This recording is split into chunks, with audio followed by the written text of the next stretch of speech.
Bonjour à tous, aujourd'hui je suis heureux de vous présenter un nouvel épisode pour une nouvelle machine. Donc ce sera de la marque Mistral. Le surnom c'est Sous-Marin, c'est la CC65000, en l'occurrence j'ai la CC65017, version sonorisée. Et nous allons voir ça, donc je vais déballer la machine, j'ai déjà ouvert le couvercle, vous voyez. C'est une très belle présentation. Le même type d'emballage que j'avais déjà pour l'autorail de Dietrich. Dessus, nous avons une petite documentation. Alors, il y a la doc pour le décodeur, je pense, voilà. Ok, ah bah il y a toutes les fonctions qui sont marquées là-dessus. Il y en a 31, non, 30, parce que la 31 n'est pas utilisée, d'accord. Bah c'est très bien déjà, il y a du choix, on verra ça ensuite en détail. Ça c'est la doc, les caractéristiques de la machine, réel et modèle réduit, d'accord. Donc c'est un moteur sans fer qui est utilisé avec volange d'inertie, cardan, vis sans fin en bronze sur les deux bogies, magnifique. Voilà, et je précise, bon j'ai la version numérique, mais je précise que il est prévu, les gars, enfin pré-équipé, si je peux dire, pour équiper du Proteur 3e rail. Donc les amateurs Märklin et du Croix-Rail, plus généralement, seront bien contents. Nous allons voir ça en détail. D'ailleurs, je l'ai déjà essayé avant de commencer la vidéo, normal, pour voir qu'il n'y a pas de défaut de fabrication, ça peut arriver. Enfin, ça peut, c'est pas arriver. Et j'ai découvert un problème. La doc mentionne que les deux bogies captent le courant et ça n'a pas été le cas sur la mienne. Après vérification avec un multimètre, j'ai découvert quelque chose, je vais vous montrer. Bon, c'est un détail tout bête. Malheureusement, je ne suis pas sûr que la marque va lancer une, comment je vais dire, une rectification ou via les services SAV, je ne suis pas sûr. Parce que c'est quand même un problème qui risque de leur coûter cher en réparation, soit ça mentionnerait un changement de platine carrément, soit changer le connecteur avec les fils qui sont reliés. Je vais vous montrer ça, c'est vraiment 3 fois rien. Chacun d'entre vous, avec un minimum à faire à souder et un peu d'étain, il y arrivera. Sinon, au pire, ce sera le magasin qui vous l'a vendu qui devrait pouvoir vous le faire. Sous réserve qu'il dispose d'un petit atelier de bricolage ou de remise en état. Bon, c'est un petit détail malheureux. Et a priori, il n'y a pas que la mienne qui est affectée de ces défauts, puisque manifestement, ça touche toute la série de production qui a été livrée ces derniers temps. Je ne parle pas des anciennes productions, parce qu'il y a déjà eu une sortie à l'époque, que j'ai malheureusement pas pu l'avoir. Et donc la dernière production qui est arrivée il y a quelques jours, même pas, toute fraîchement. Donc il y a les séries analogiques et digitales qui sont manifestement affectées de ce défaut. Bon, ceci dit, on va pas gâcher la fête. Et je vais vous montrer quand même cette bête machine. Voilà l'emballage, c'est du sérieux quand même. Et vous avez un sachet avec toutes les pièces détachées. Je ne vais pas les sortir, mais voilà, donc là c'est le fameux frotteur 3e rail.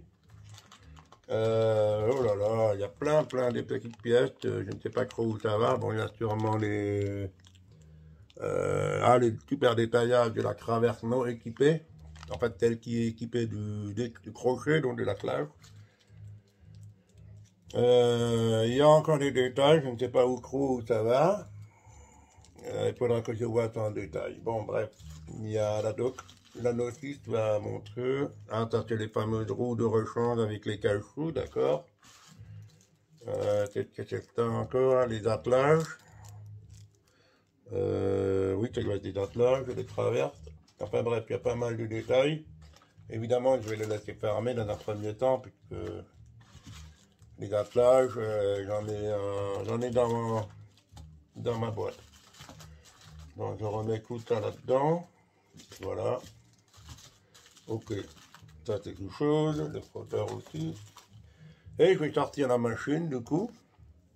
Alors la machine, je ne sais pas comment ils ont prévu. J'ai essayé je l'ai fait comme ça la dernière fois. Je tiens évidemment les adaptateurs et je retourne. C'est le plus simple. Mais ne le laissez pas tomber surtout. Voilà.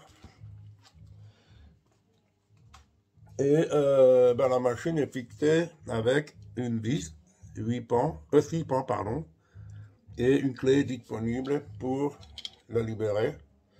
Il suffit donc de la libérer, de dévisser, d'enlever la vis. Voilà.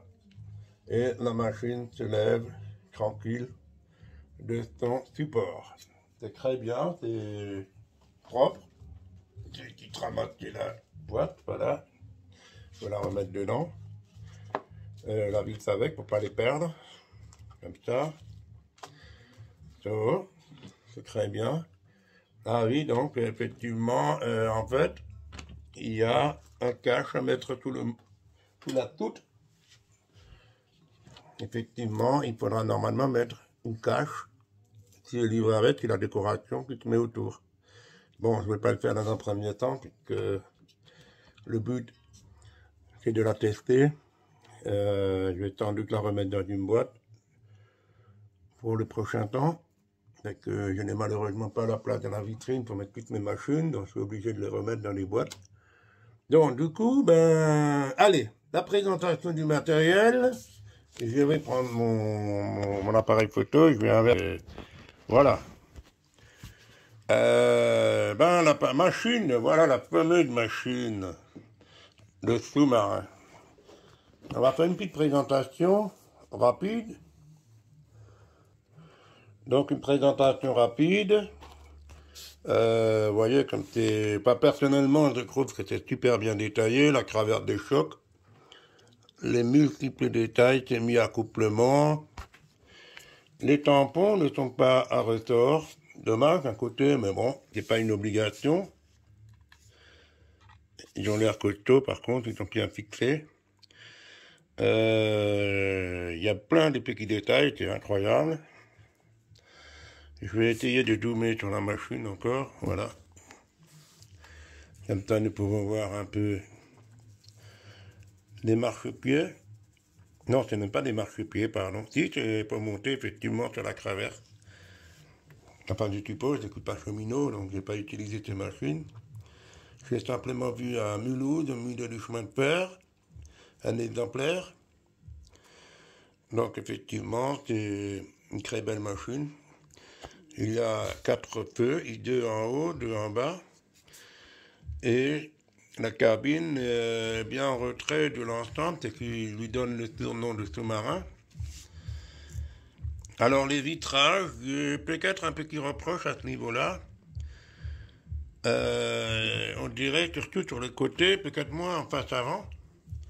Donc on voit bien le conducteur. Bon, le conducteur il est blanc, il est blanc, il est blanc. C'est un rouquin. Bref. C'est dommage juste que les vitres, je les trouve un poil épaisses. Enfin, ça manque un peu de finesse de ce côté-là. C'est dommage. Sinon, l'arrière, c'est pas mal. Voilà. Enfin, on voit pas grand-chose. Hein. On voit vite à travers, mais sans plus. Les aérations sont superbes. Les grilles de ventilation sont magnifiques. Les ventilateurs sont motorisés, fonctionnels, on verra ça tout à l'heure. Les inscriptions sont très fines. La trappe pour recharger le sable, je pense. Du carburant aussi. Le logo est SNCF.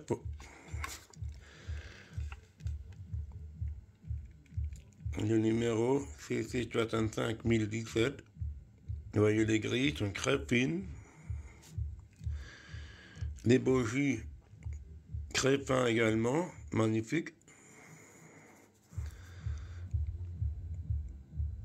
Là, il y a un petit point, je ne sais pas pourquoi il y a un trou, si c'est normal, ou il y a peut-être un accessoire, j'en sais rien. Je regarderai la dope plus tard. Voilà, donc ça c'est normalement le bougie équipé, ou plutôt prévu pour être équipé du troisième rail, du frotteur donc. Là aussi je ne vais pas m'en occuper parce que je ne suis pas dans le 3 rails mais dans le 2 rails. Vous remarquez qu'il n'y a pas de cache-sous roue. Non, il n'y a pas de bandage d'adhérent, donc c'est que toutes les roues participent à la prise de courant. Évidemment, sans mentionner le défaut que j'ai évoqué tout à l'heure, donc je reviendrai plus en détail tout après là. Il n'y a pas de conducteur à l'arrière, uniquement à l'avant, mais il y en a deux d'ailleurs, deux dans la cabine. Un bleu et un blanc. C'est étonnant d'ailleurs pour la couleur, il aurait pu faire un minimum de couleur, au moins les vêtements. Voilà, donc c'est vraiment une belle machine, je vais la poser sur les rails.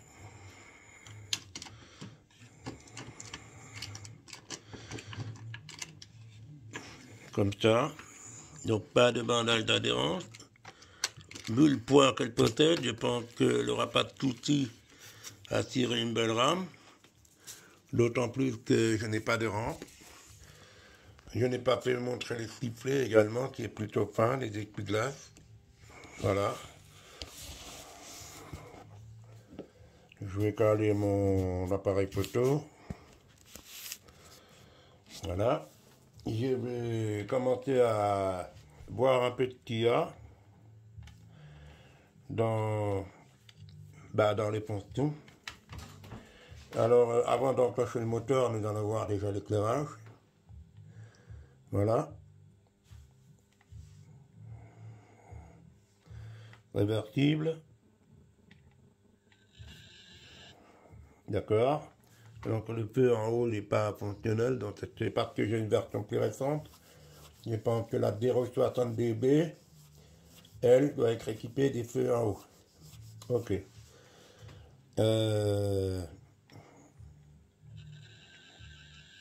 Il y a normalement un éclairage cabine, je crois que c'est la fonction 4. Non.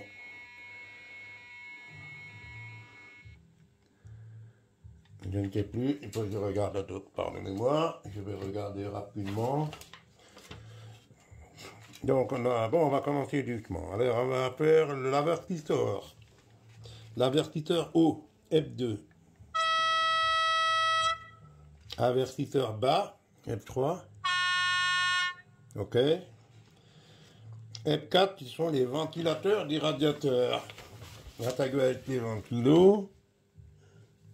Ouais, c'est ça, c'est les ventilos qui tournent. F5, c'est crin lourd. Alors, je ne sais pas à quoi ça correspond, mais sûrement une fonction, je vais le découvrir. F6, c'est passage du mode normal en vitesse de manœuvre. D'accord. F7, c'est criquement dans les courbes, que je vais laisser. Ah, voilà. F8, c'est l'éclairage cabine. Effectivement, il y a un éclairage, il n'est pas très puissant, ma foi. Je vais déplacer la caméra, peut-être que vous allez mieux voir. Je vais faire un peu d'ombre. Non, je ne sais pas si vous le voyez. Je vais essayer de couper l'allumé, F8. Vous voyez? Bon, on le voit plutôt bien sur la caméra, voilà. Ah, c'est pas évident, hein? Avec un allumage progressif doux, c'est bien, c'est sympa. Qu'est-ce qu'on avait encore? Décharge air comprimé, F9. D'accord. Et 10, c'est le chef de gare. Bien. F12, accostage.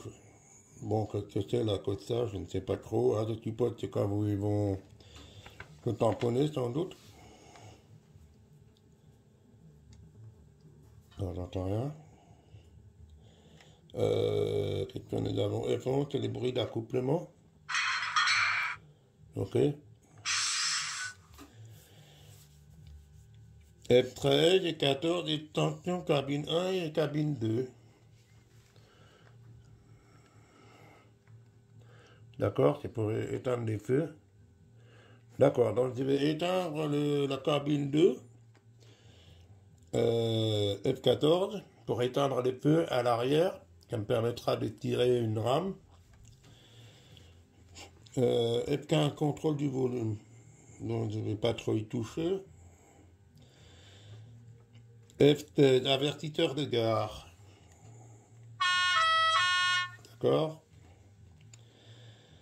F18, les joints des rails, je vais les faire activer. Après, j'ai d'autres fonctions que je ne peux pas commander ici avec la multimode, puisque je suis limité à 20 fonctions, alors qu'il y en a 30. Bon, c'est pas bien grave. Donc, le bruit du moteur, le démarrage.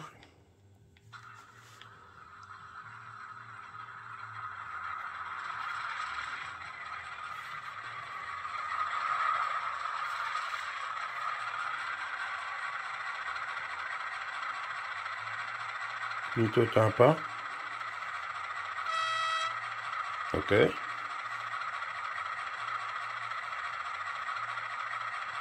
Je constate aussi qu'il y a une très grande inertie au démarrage, et à l'arrêt également, puisque j'ai déjà essayé la machine auparavant, comme je l'ai dit.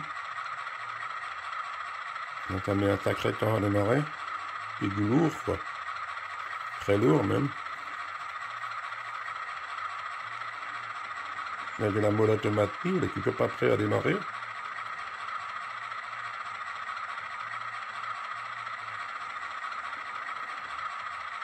Est-ce que j'ai appuyé sur une fonction que j'aurais pas vu? Ah voilà, c'est le step. Le step, ça correspond quoi le step? Le step. Traitement courbe. Ah, traitement courbe, ça me bloque la machine. Ok, d'accord. Donc apparemment, il y a aussi des soucis dans la documentation avec les fonds, hein. Avec les fonctions plutôt. Il va falloir que je regarde ça en détail avec les centrales numériques. Bon, sinon c'est une très belle machine, d'accord, elle a l'air bien sympa. Je vais faire l'attelage. Voilà. Alors c'est une machine qui tire généralement du marchandise, du fret, peut-être des petits omnibus, mais je ne suis pas sûr. Bon, j'ai atteint une rame citerne et on va essayer ce que ça vaut.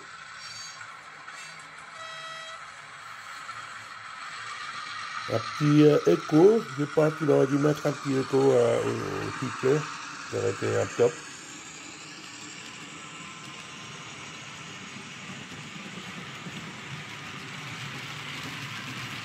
Bon, ça roule plutôt pas mal, voilà. Donc voilà, j'ai ouvert la caisse, sans problème, il suffit d'écarter avec des bouts de carte ou de bouts de carton fin, genre, par exemple, si vous avez des vieilles cartes de crédit, vous les glissez dedans, de chaque côté, et la caisse sépare facilement du châssis. Donc voilà, donc il y a ici de l'autre côté, il y a deux fils qui viennent du bogie moteur, c'est-à-dire un noir et un rouge, c'est tout à fait normal. Puis là, il fonctionne très bien. Mais à l'opposé, j'ai un souci sur le bogie. C'est-à-dire que la liaison avec le fil rouge est effectivement bonne, avec l'autre côté en parallèle, mais le côté noir, c'est-à-dire ce côté-là, lui, il n'a pas de liaison. Enfin, si, il y a une liaison entre le connecteur et les roues, mais il n'y a pas de liaison entre le plot et l'autre côté, sur la platine donc. Par contre, j'ai une liaison entre le fil noir de l'autre côté et les fils jaunes ici. À mon avis, ils ont dû inverser au niveau du connecteur, soit les deux fils jaunes et noirs, soit tout simplement un problème d'épique, peut-être, ils sont mal étudiés, on va dire. Bon, ceci n'est pas grave. Enfin grave, dans un sens si, mais d'un autre côté c'est rien de dramatique, puisqu'il suffira de chanter les broches ici, qui correspondent au fil noir et fil jaune. Et je vais le faire. Et voilà, donc le cours rentrera dans la normale. Évidemment, je ne pratique pas le croix-rail, je ne sais pas comment ça va être passé pour eux. Voilà, donc à moins de se retourner au magasin, qui lui va peut-être les renvoyer chez Mistral, à moins qu'ils ont la possibilité de faire un SAV eux-mêmes, c'est à voir. Je vais effectuer les soudures. Donc c'est rien de compliqué, c'est juste être soigneux, voilà, c'est tout. Donc je vais effectuer la soudure. C'est très simple à faire à souder, de l'étain. Vous allez voir, je mets l'étain dessus. Il suffit de... Voilà, c'est fait. Vous voyez? C'est vraiment rien de compliqué, il suffit de poser l'étain, de le faire fondre et de créer une sorte de... Non pas une boulette, mais un petit pont, quoi. Un petit pont en soudure, tout simplement. Et c'est fait. Évidemment, prenez garde de ne pas mettre de la soudure sur le troisième plot qui correspond au fil rouge, sinon vous avez un court-circuit franc. Voilà. Avant de remettre la caisse, je vais faire un petit test sur les rails pour vérifier si tout est OK. Et c'est bon, c'est parti. Voilà, donc j'ai posé la machine sur la voie. Je ne vais pas la faire rouler, mais je vais tout simplement allumer l'éclairage et je verrai si les bougies captent une fois dans l'un, une fois dans l'autre. Donc je lève un côté, effectivement l'éclairage reste allumé. Je lève de l'autre côté, le bougie bien sûr posé correctement. Ça reste toujours allumé, donc le problème il est réglé. Voilà. Bon, je vais remettre la caisse. J'en profite pour vous montrer l'intérieur, puisqu'on en y est, avant de la refermer. Vous voyez comment dire, les ventilateurs qui sont fonctionnels, j'ai déjà allumé, touche 4. Voilà, c'est joli. Ça fait un peu gadget, mais bon, c'est toujours des petits plaisirs agréables. Les feux, c'est bien fait également, feux révertibles, rouge-blanc. Évidemment, j'ai précisé que la machine n'est pas encore au 2, donc un petit tour de circuit hein, pour la faire au 2, on est d'accord. Mais c'est plutôt une très belle machine. En fait, c'est bien pensé pour les LED. Ils ont simplement mis une LED de chaque côté sur la platine, une micro LED donc. Je vais zoomer, voilà, une micro LED sur chaque platine. Et ils ont utilisé un diffuseur plastique de lumière, ce qui permet donc d'avoir les feux en haut et en bas. C'est bien pensé, donc c'est très bien. Voilà, donc je vais remettre la caisse, tout simplement emboîtée, et on en revient à la machine, au test global.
Et voilà, une très belle machine. Elle roule superbement bien, elle tire bien. Les tons sont plutôt bons. Je ne vais pas dire parfait, mais bon. Ça mériterait peut-être un chouïa plus fort. Quand je dis plus fort, c'est surtout par rapport à ce qu'ils veulent exposer peut-être, vu qu'il y a quand même pas mal de bruit d'ambiance. Quand je vois que d'autres fabricants mettent des sons beaucoup plus forts et d'autres bien sûr plus faibles. Bon, c'est une très bonne moyenne, je ne gagne pas de mauvaises notes là-dessus. Niveau détail, c'est parfait, c'est très bien.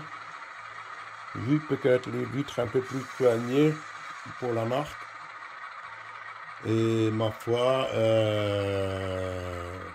évidemment, ce gros défaut, c'est le fameux beau jus, c'est plutôt le connecteur qu'il faudra recabler, ou plutôt modifier. Bon, voilà. Sinon, c'est une très belle machine. Et là encore, j'ai fait un petit clin d'œil à Claudio Palo pour sa boutique avalanchedecrin.com. Donc c'est lui qui m'a vendu la machine, ou plutôt je lui ai acheté la machine. C'est une jeune boutique, on va dire, très sympathique. Donc si vous voulez participer pour développement du magasin, parce que vu la conjoncture actuelle, c'est pas facile. Moi je dis bravo. Bravo donc à Claudio, bravo à Mistral malgré les défauts. C'est quand même une très belle machine, je ne regrette pas. Voilà, donc je vous dis merci, à bientôt, ciao.